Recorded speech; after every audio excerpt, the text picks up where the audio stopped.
Okay, thank you everybody so much for joining us today. The webinar is Breaking with Tradition, Creating Connections in the Archives with New Types of Access. And I'm very excited for this one today. So if you're new to me, I'm Rachael Woody. I'm a consultant for archives, museums, and cultural heritage organizations, and I specialize in creating emerging collection programs and improving how organizations capture and communicate the value of their collections and their work as collection workers. I also specialize in digital collections management and grant acquisition strategy, but we're not talking about those today. So with that, I would love to introduce you to my co-presenter, Bridgett Kathryn Pride. And Bridget, thank you so much for joining me on this one. Happy to be here. Thank you. And Bridget is an archival reference librarian at the Schoenberg Center for Research in Black Culture. And Bridget specializes in teaching about archives through creative expression, such as the creation of zines. And just one more plug for Bridget, because I am super proud of her, is that she is an archival innovator and was recently profiled in the Society of American Archivists Archives Aware blog. The blog post was published September 29th, 2020, and the link that we have here, archivesaware.archivists.org, is where you can find the blog post that interviews Bridget, and she shares more about herself, how she got into archives, and all of the cool stuff she's doing with her work in archives. So you can read more about her there. Just a few items of housekeeping, especially if this is your first time doing a webinar with me.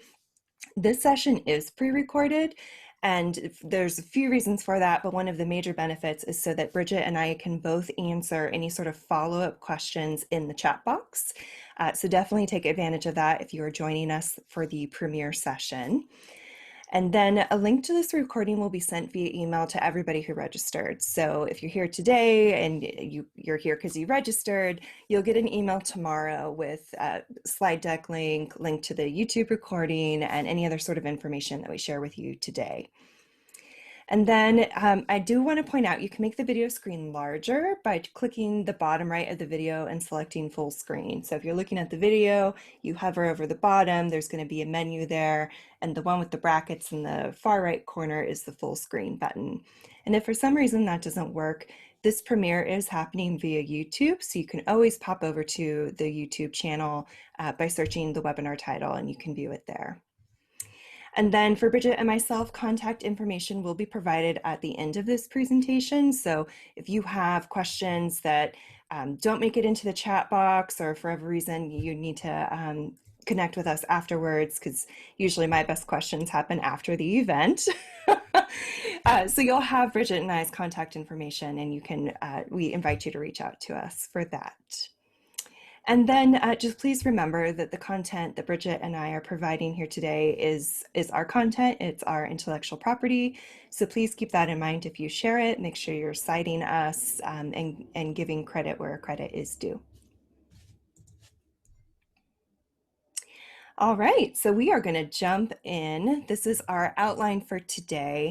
I am going to start us off and talk about the preconceived notions that our more general audience users tend to have about us, and how we perpetuate those types of stereotypes. Then I'll get into the messaging that we use and give some examples and some strategies for how we can deconstruct the messaging that is not working for us. And then I will go into how we can rethink how we serve up collections currently with a couple of examples.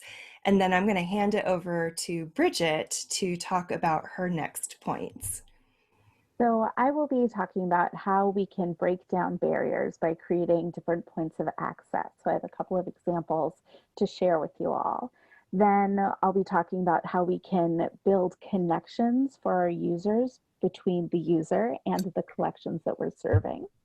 And then finally, I'll be talking about how we can empower our community members through our collections by giving them a reflection of themselves and their lives through the materials that we are caring for. Excellent. And then we hope to have at least 10 minutes roughly at the end of this presentation. Because it is pre-recorded, there will just be a Q&A slide up, and then Bridget and I will be in the chat answering any more of your follow-up questions. Okay, so first up, we have got an image problem. And I think that most of us are aware that we have an image problem, which is half the battle. Knowing that you have a problem is half the battle. The next part is, how do we solve that? And so digging into this issue, I want us to think about all of the stereotypes that are involved, all of the preconceived notions that are out there when it comes to archives and archivists, and how we can start breaking those down, because the image being presented, the stereotypes, etc., they're not exactly welcoming, and not all of them are flattering or accurate. So we need to realize what those are, and we need to start addressing them more effectively. So the first one is, we are often intimidating and or overwhelming. And this is particularly true for any sort of potential archives user that hasn't already been in an archives, that isn't already a researcher with that background or that exposure to an archives and what it is. So we need to think about that, both in terms of words we use, but also in terms of the space that we create and the sort of feeling in that space. So just keeping in mind that we need to start breaking down that intimidation and that overwhelm factor, and to be empathetic and emotionally intelligent enough to know that that exists. And when we're working with new people or trying to have conversations with people who are new to archives, that we're not perpetuating that stereotype, and in fact we're breaking it down. The second one, which I know that we as archivists, we do take our jobs seriously, and the collections that we have, the content that's in there, it can be very serious content also. And we want ourselves to be taken seriously. So there's some positives with it being serious business, and the work that we do is serious work. However, the negative side of that, when we present ourselves and our spaces as serious business only, is we immediately sort of dissuade any potential new users who are curious about the archives, are curious about the collections, and don't necessarily have a serious business reason to approach us or to use the collections. And we want, like, that is okay. Ultimately, our job as archivists is to have our collections be used, particularly by the communities that could benefit from using them, or the communities that were in fact in charge of creating those collections. So even though serious business is good, we need to balance that with, it doesn't have to all be serious business, and that helps to create a welcoming environment for newer people to come in. So we need to balance that. The third thing I want us to think about is that, at least in a physical sense, most archives are behind like literal locked doors. And as archivists, it is good that our collections are secure. That is a bonus. That is a positive thing. But we have to realize that for the people who are not familiar or invited into our space explicitly, they see those closed and locked doors, and that's going to dissuade any sort of curiosity or impetus for them to want to go inside or learn more. So we need to figure out how to address that by balancing the need for secure collections and the need to create a welcoming and inviting space. The next thing I want to tackle is our mountains of unorganized and unidentified items.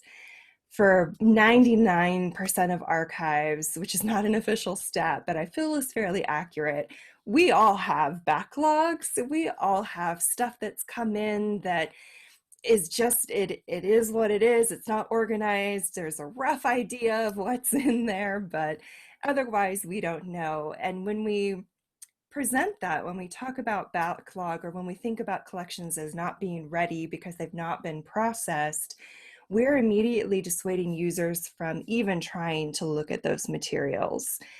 And while I can certainly understand archivists wanting things to be processed and ready for use, we also have to understand and balance the fact that there is always going to be a backlog. We are never going to get through all the processing in our lifetime. And but we still need to make those collections available, otherwise they may never be used, and the people who need to have access to those collections may never get access to those collections if we keep them closed because they've not been worked on yet. So we need to balance that. Then there's our hated slash favorite dusty basement. Ooh, look, somebody found it in the archives, like it, just like was hidden and then magically revealed. I know we all roll our eyes at that, but we also need to realize that that is a stereotype for a reason, and it is a pervasive one, and we need to combat that. Not only for our own sanity, because I don't think much of us are a fan of the dusty basement stereotype, but also because dusty basements aren't inviting. Researchers, general users, new people to the archives, they don't want to go into a dusty basement. So we need to stop that stereotype, and we need to really get out there both in visuals and in how we communicate that the archive space is ready and welcome for people. We're actively working on stuff, and we invite people to come in, whether it's serious business or not. And the last point I want to address here is that we also have a representation issue. Many of our collections are representative of old, white, wealthy, powerful, influential, and mostly male people. So that obviously has some historical value, but not a lot of value for everyone.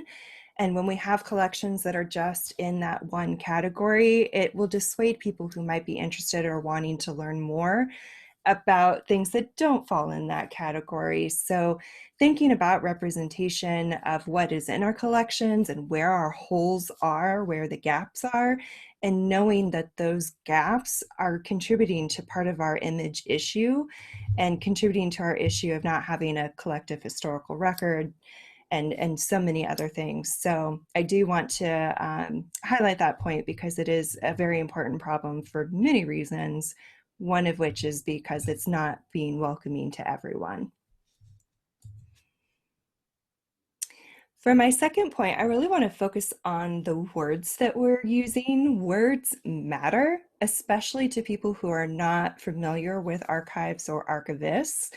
And so I want us to reflect on the words that we use daily for our work and how we describe it, and try and think about how we can avoid those words and the connotations behind them and start crafting a more inviting and generalist language to convey what we're doing to the non-archivist audience. And so with the first one there, thinking about archives and archivists, I myself did not learn what an archives was until I was 20 years old, which is actually on the younger side for many people. And I know that everybody, as collection workers, they have definitely run into that before in terms of, like, somebody asks you what you do and you say you're an archivist, and they're like, okay, what is that? Or they think you said anarchist, or like several other hilarious stories, which is why SAA and many archivists have tried to work on their elevator pitch and basically trying to come up with like a two-sentence, this is what an archivist is and what an archivist does, because not a lot of people are aware of it. So think about that elevator pitch if you don't already have one. SAA does have some resources on that if you go to the Committee on Public Awareness's resource page. So I do want you to spend some time working on your elevator pitch.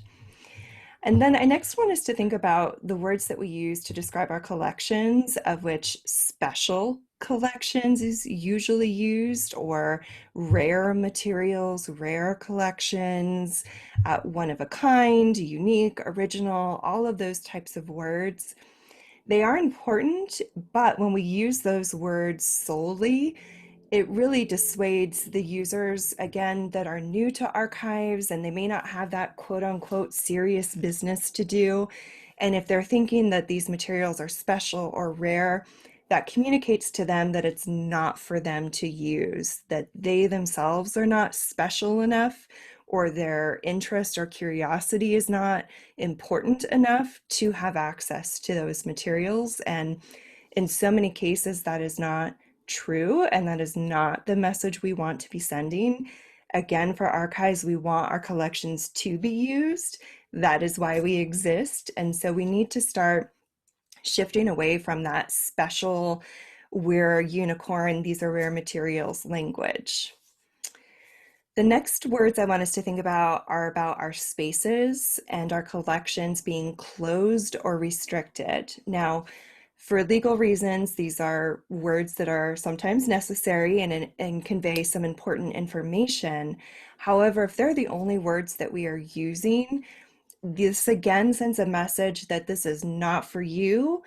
These are restricted, serious business only. And so if you do have collections like that, those do exist, but if you have collections that aren't closed and don't have restrictions, make sure that you are promoting that at least equally so that people are aware that there are at least some collections in there that they could engage with that don't have those restrictions. And then I want us to think about the phrase primary sources. Again, this is a professional lingo. It is accurate to describe our work and our collections, but it doesn't mean anything to the new to archives user. And if we're using language that means nothing to the new user, this again sends like an exclusivity message that the archives is not a space for you because I am using language that you don't understand. And then the phrase appointment only. I know for logistical reasons, for many of us, appointment only is important because that's how we work. But if you're using that languaging, I encourage you to add some other language around it that is actively encouraging people to make that appointment, that they don't have to have serious business to make an appointment, that appointments can be for learning more about the collections, for taking a tour of the collections, that type of thing. So if you're using these words, they do have a job to do, but make sure you are balancing it with words that are welcoming and inviting, and in general language, instructing people how they can contact and engage with your collections. So this leads me to my last slide for this content, and we'll get into Bridget's excellent stuff in a moment. And that's to invite you to rethink everything, essentially. We want to create a welcoming space, and that's both a physical and a digital space. And so thinking about the words we're using in text and verbally, thinking about what the physical space looks like, thinking about what the digital space looks like, we need to completely rethink by doing assessments of where our collections show up, what words we're using. So I encourage you to do that for both your physical and your digital space. For the words you're using, I mean this both in terms of general conversation, but also any sort of formal communication. And, thinking about that last slide with those words that pop up quite frequently for our work, finding different ways to describe it and describe our collections and work in a way that is inviting. I do want to point out and emphasize physicality and tone of archive staff. Both Bridget and I do have retail backgrounds, which helped put us through school, and have chatted before how being in a retail space and learning customer service and learning to, greet everyone that comes in and treat everybody the way you would want to be treated.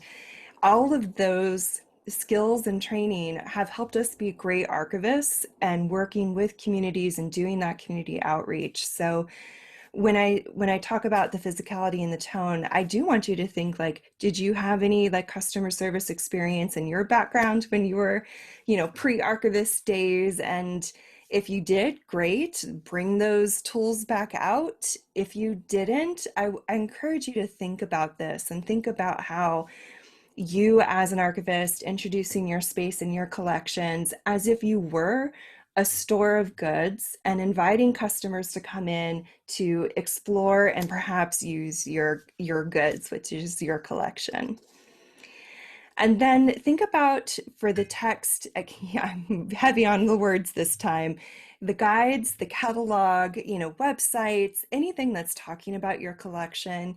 Make sure that you're breaking it down into a general language that is inviting and staying away from that exclusionist lingo.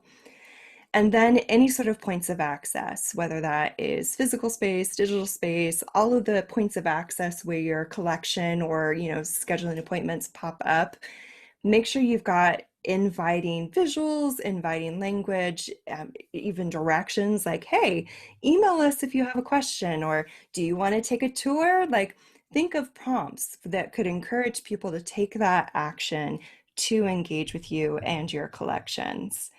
So, with those prompts, I am going to turn it over to Bridget. Thank you, Rachel. That was so great. I was taking notes like the whole time. So, to pick up right where Rachel left off, we need to remember that our archives are for everyone. So, all of our users, whether they are students like elementary school age, junior high, high school, college, and beyond. So, absolutely everyone has business in the archive, whether that is just as a browser or as a researcher. We are here for them. So when I think of points of access, I think of a lot of different things. But I wanted to highlight three where I feel like we have the most potential to reach a broad spectrum of potential users. So the first one is research guides. I know there are lots of mixed feelings between archivists and librarians about research guides. I personally love them because I use them as an opportunity to bridge the gaps between what is known and what is unknown. It's an opportunity to take a learner on a tour of a specific topic or idea or format of item. And with that, you can explore both digital and physical items. And I'll talk more about that in just a moment. The next opportunity for engagement and access are programs. So I know a lot of us have been thinking about how in the world we're going to be reaching our researchers with programs while our archives are closed. And the answer could be a variety of things. We could do active programs where we have specific times that people tune in to watch a interview with an author or listen to a panel of researchers who have used our collections. Or it could be passive programs where we are inviting users to engage with us on social media or do a caption of archival photographs or even a scavenger hunt of our digital collections. So things that our users can do at their own pace.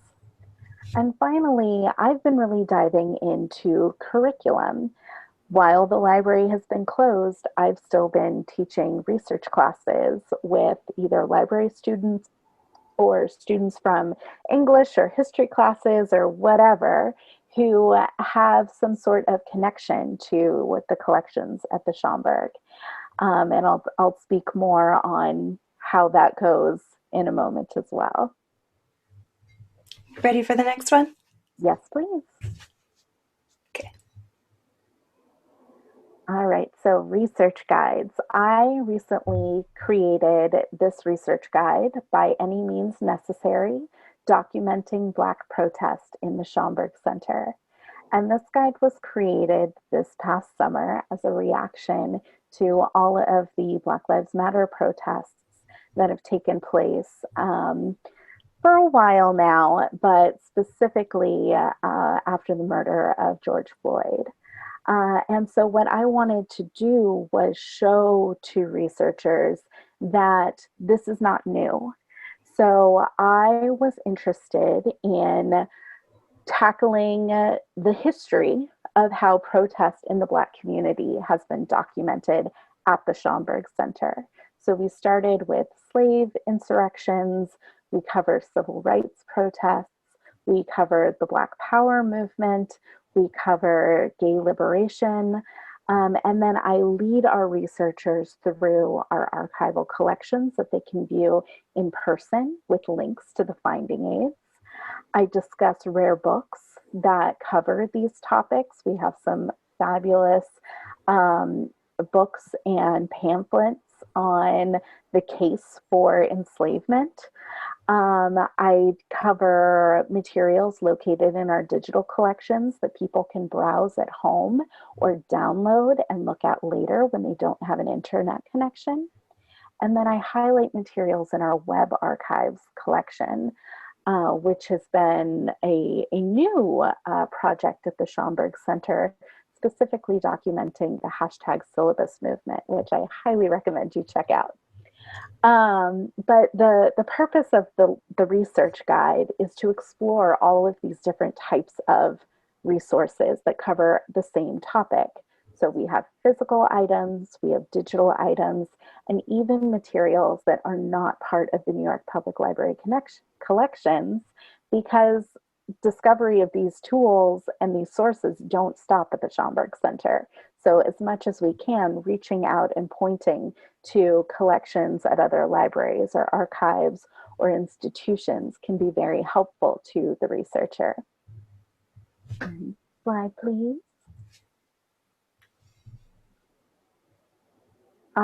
So this LibGuide is very much a reflection of current events. And this is the way that I like to connect our researchers with our materials and show them how they're still relevant in their lives. I think this is particularly important for our younger learners who may not be comfortable with the idea of historical research.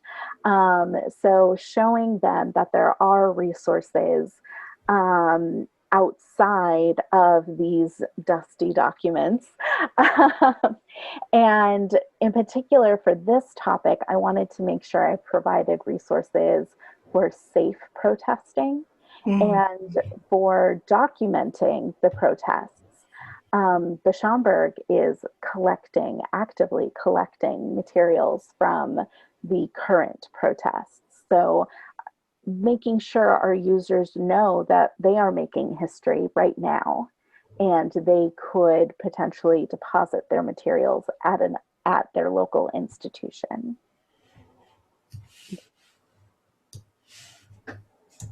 Oh, next one. Okay, there we go. So next I want to talk about connecting with our research. So I do this in a variety of ways.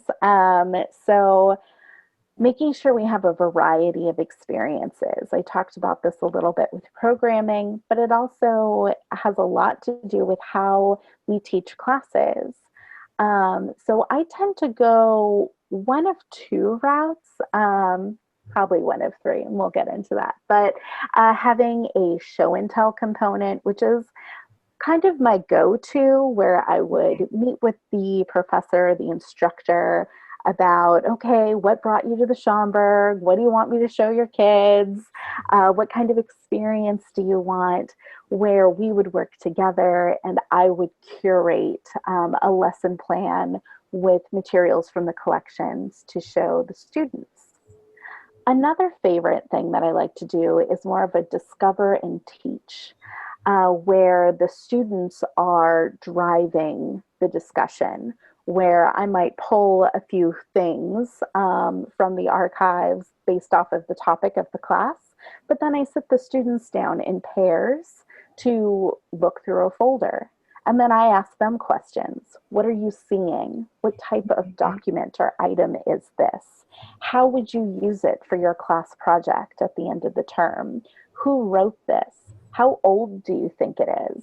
Just asking them questions to get them thinking about what the heck this thing is and how they would describe it to their classmates. And then have them come back and teach their fellow classmates what this thing was. How old was it? Why is it relevant to why they're visiting the archives that day? It's also important to keep the age and accessibility of our users at the forefront of what we're doing. So I call this the handwriting question. So I have a couple of items that I love sharing, but they are written in script.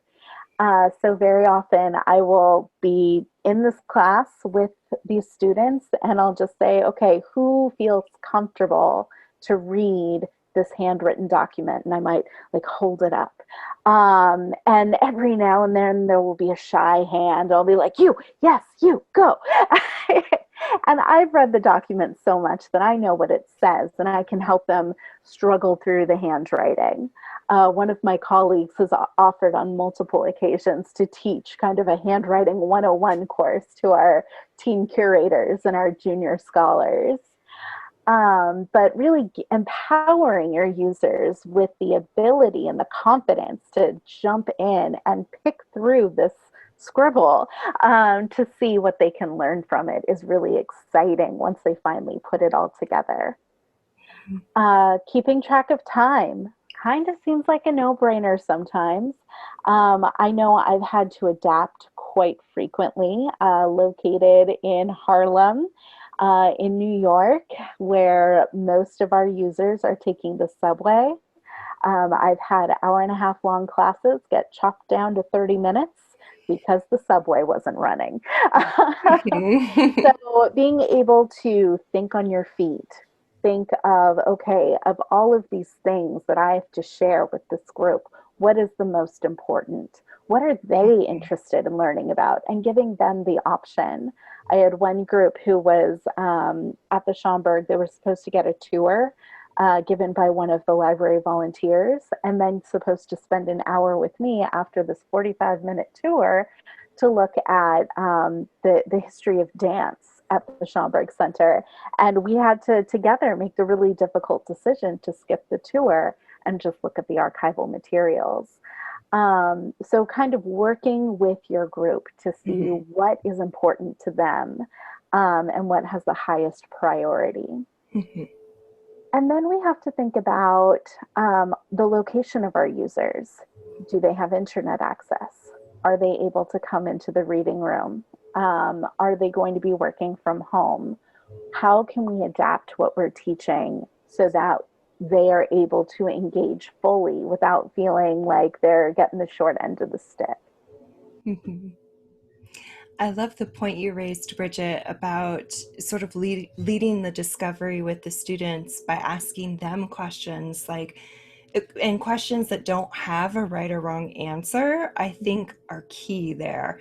So I Yes. just wanted to like highlight that because that is a much more inviting and supportive way of having them engage with the materials without that fear of being wrong. Absolutely. Yeah, because you want them to just want to ask more questions. Like they shouldn't feel like they're being shut down or like they're continuously giving wrong answers. I like we're learning together and just making sure that that is very clear during the session.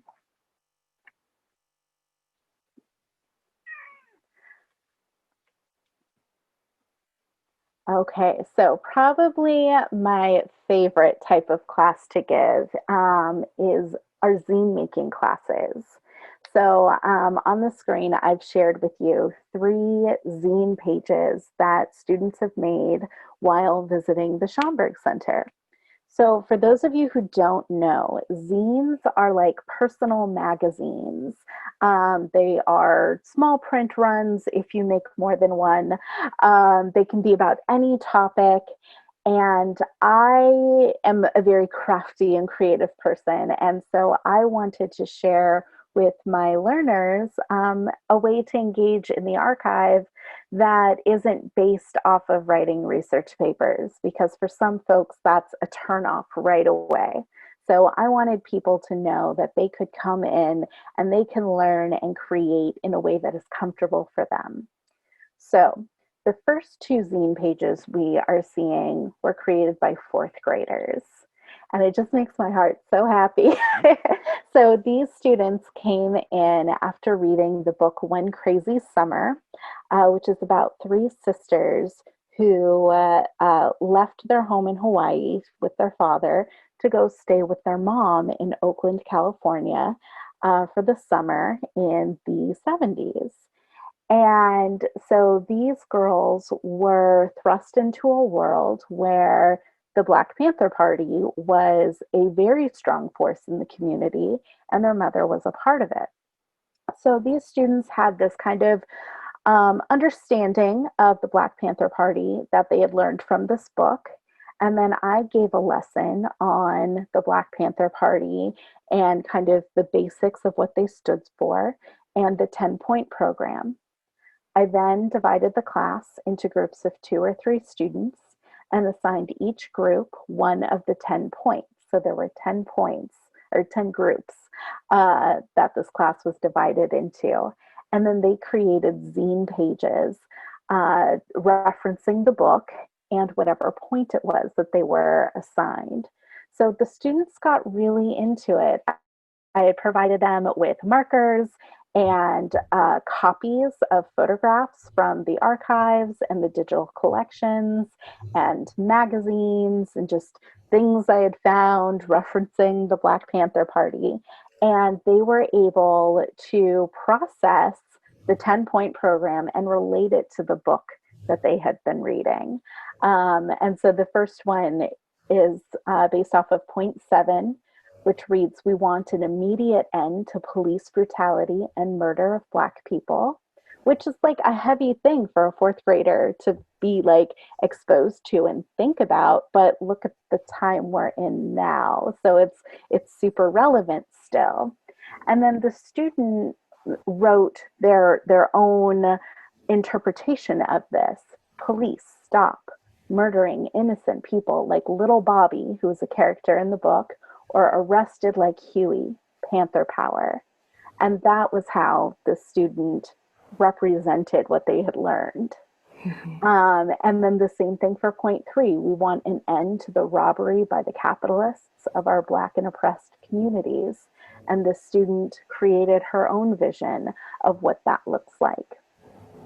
In the third image, this was actually a college student who came with her class, and they were just given just a really broad collection of materials. So again, we have photographs, we have copies of Black Panther Party pamphlets and posters, and she created her own poster that says, "New York free, all political prisoners. We will not hesitate to either kill or die for our freedom." And then it has a couple of other quotes that are much too small for me to read right now. But like, she did such a beautiful job just marrying all of these clippings and pieces together to tell a story that was true to her heart, based off of what she had access to that day. So creative learning is possible.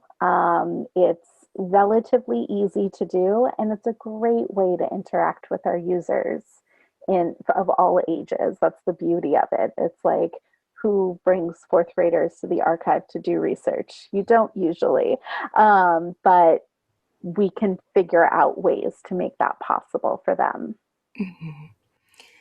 One of the things I love about this project, Bridget, and there are many things to love about it, is that it's such an accessible way for young people to get familiar with the collections, but it's also, I imagine, therapeutic in a way in terms of connecting what happened in the past to what's happening currently, and you providing this context and this safe space for them to creatively work through Mm-hmm. some of this stuff. So it's just I love it for many reasons, but I think that's like the top reason I love it.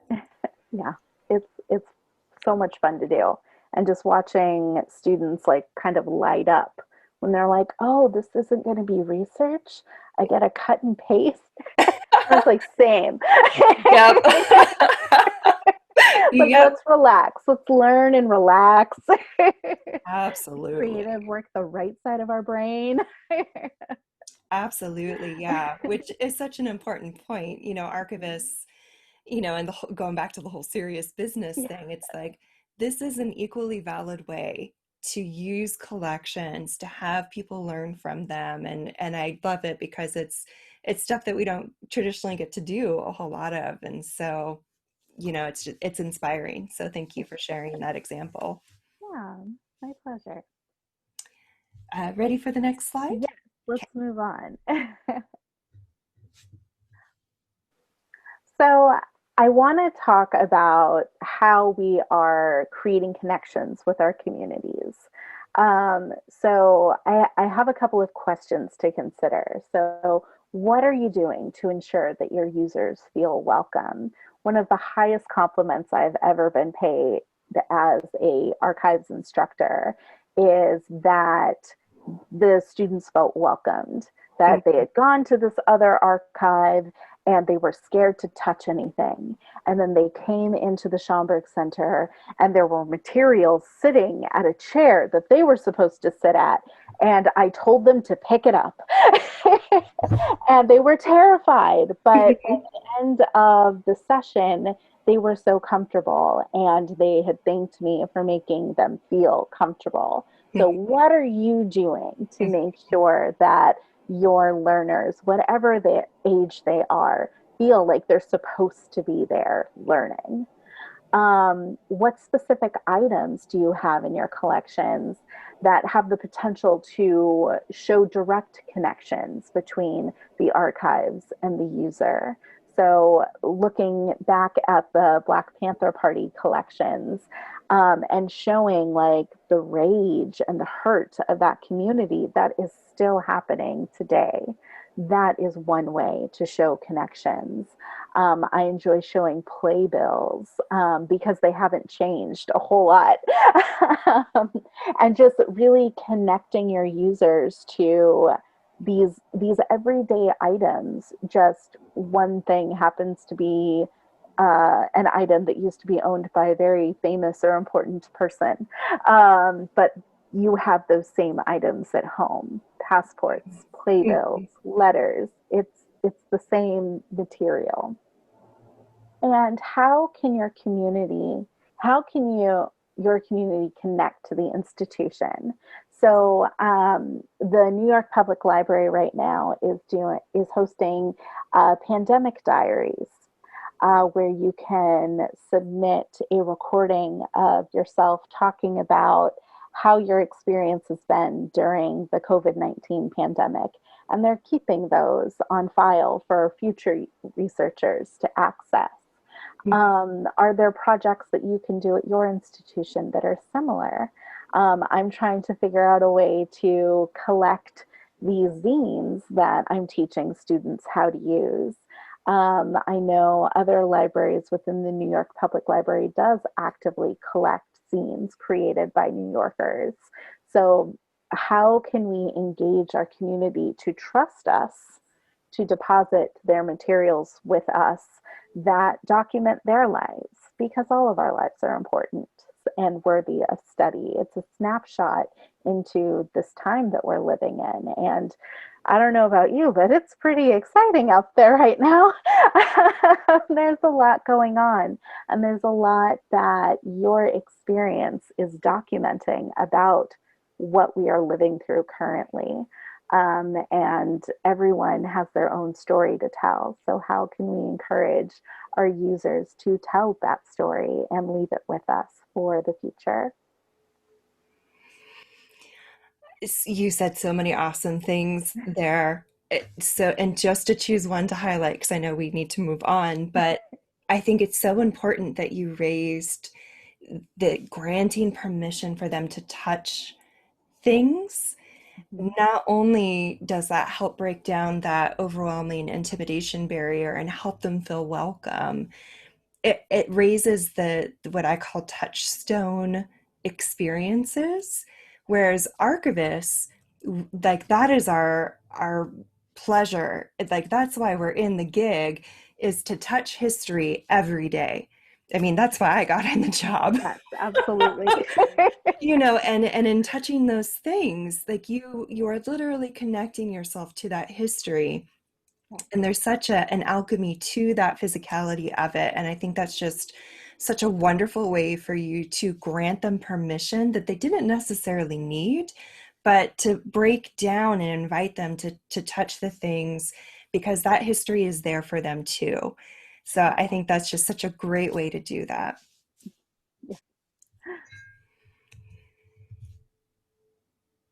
Okay, that concludes the formal part of Bridget and I's presentation.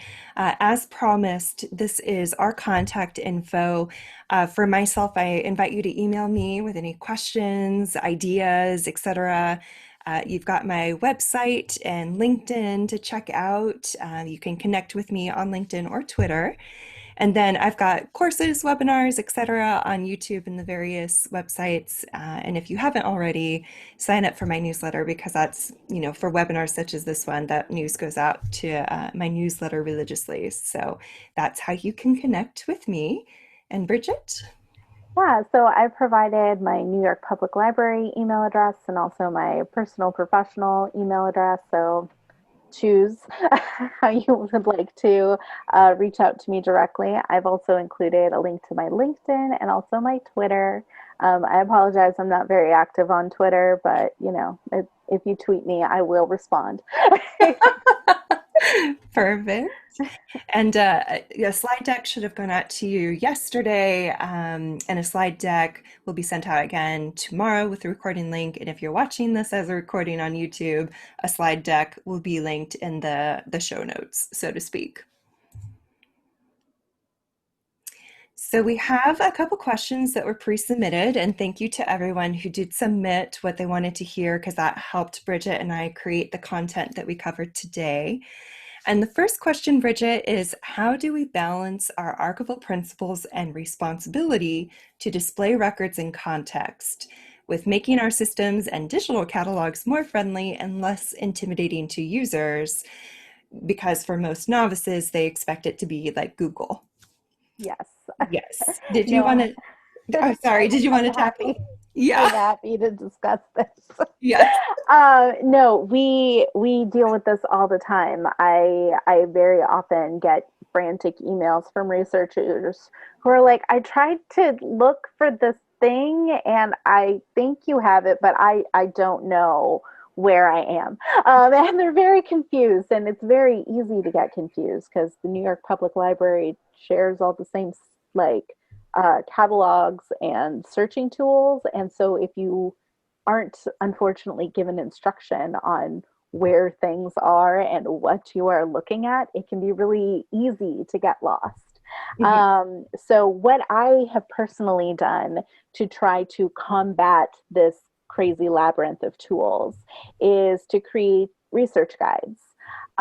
So, in every research guide that I create, I give a conducting research tab where I explain the different types of tools available to do online research. So we discuss the catalog, which we share with all of New York Public Library.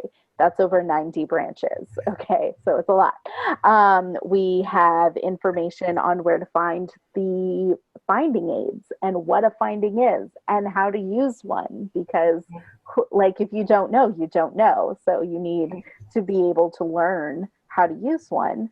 I also have information on using the digital collections and what's there, and our new web archives program and how that connects to the other materials at the library. So I would encourage you to build tools that explain how to use the tools and why the tools are important, because that's not something that's usually readily available on the website.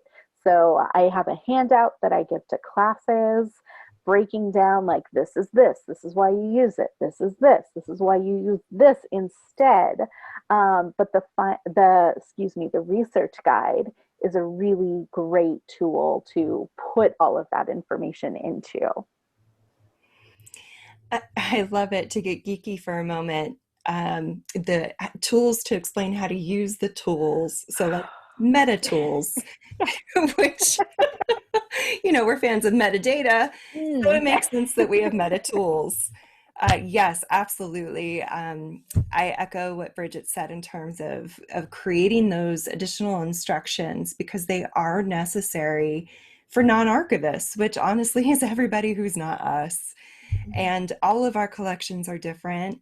We are the only ones typically who know what's in our collections. And so creating things like when I was at the Smithsonian, I did a like 7-minute YouTube, like here's like some collection highlights, or I did a tutorial where it was like, here's me searching for this thing and here's what you can do. So like demonstrating in multiple different ways for our different audience members and how they learn best or what abilities they rely on to learn is so important. And I think is well worth you spending the time to create those tools to explain the tools because you can point people there and it's one and done, and now everybody has access to know how to use your collections or find things, because if it's not online and if it's not easily findable, then it doesn't exist Mhm. in their minds, which is enough to prevent any sort of use on that collection, which completely defeats the purpose for why we do what we do. Absolutely. Excellent. So, great question. Thank you for submitting that one. Our next one.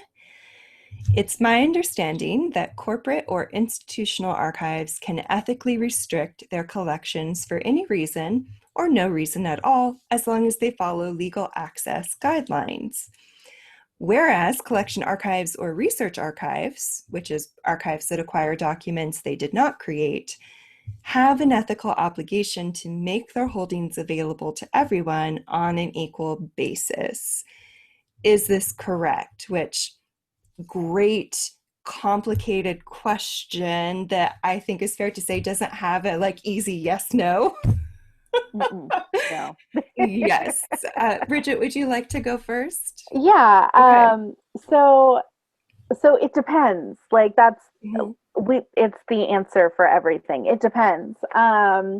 So I at the Schomburg Center, we are part of New York Public Library. So we do not restrict users from coming in to do research. I invite anyone to make an appointment because we have appointments available to do research, to look at our materials. We do have parts of collections that are closed, usually because the copyright holder, who may not be us in that instance, has made a request. Perhaps the materials, like I don't know, I don't even get to see what's in these restricted parts, but it might be because the documents discuss a living person, and they don't want that person to know what was said about them. Um, but so sometimes there are restrictions for those types of reasons and others. It really is up to the copyright holder. Um, but I kind of feel like this question might be asking, like, we will not be restricting access from specific individuals. That is not a thing we do. Mm, mm-mm. But we might restrict parts of collections until a future date based off of the desires of the person who owns the copyright of those Mhm. materials. We also like redact social security numbers and things like that, those personally identifiable information that is really not for anyone's personal use. So there's things like that that might get restricted. So, Rachel, do you have anything to add? I definitely echo it depends, which is definitely a phrase we use often, because it really does depend on the collection, what type of sensitive information it might have in it. I think going back to our previous point earlier, when we say something is restricted or closed or what have you, explaining why, whether that is because it's a copyright thing or because it's like a sensitive, like a HIPAA thing, or just explaining why. And as Bridget pointed out, as archivists, the ethical thing to do is enforce that consistently. Mhm. And as Bridget said, it's not about necessarily saying, Jane can't access that because she's Jane. It's more of a, no, this collection can't be accessed by anybody because of this reason. So I feel like this question might also be asking about, I'm forgetting the state university, but it was like a mod versus, I think it was an M state. I will drop the link in the chat box, and in YouTube, if you're watching the recording, I'll have it linked in there. But SA's Committee on Public Policy, I think it is, the COP group, I think they wrote a statement on it. So I'll link that just in case that was referencing it, because admittedly, this is not an area of specialty for me. So Me neither. while I think Bridget and I covered some of the basics, depending on what that person was looking for, I think there's some more legal info there. All right. So what's next? There's going to be a link to the recording and any of the resources that Bridget and I talked about. We linked in the chat as we went along, but you'll also get an email. So, don't feel like you had to like hurriedly copy paste or bookmark anything. The recording will be available on YouTube, so feel free to share it, watch it again, whatever you'd like. And then Bridget and I will do a summary blog post that will collect all of that stuff together so that you have it in the future. But given holidays, current events, etc., it might be a little while before that happens. So this is our designated Q&A portion for the chat. Bridget, we did pretty good. I think we have at least 5 minutes technically, but Oh, great. yeah, so Bridget and I will, end the video session, but this will be up for another 10-ish minutes.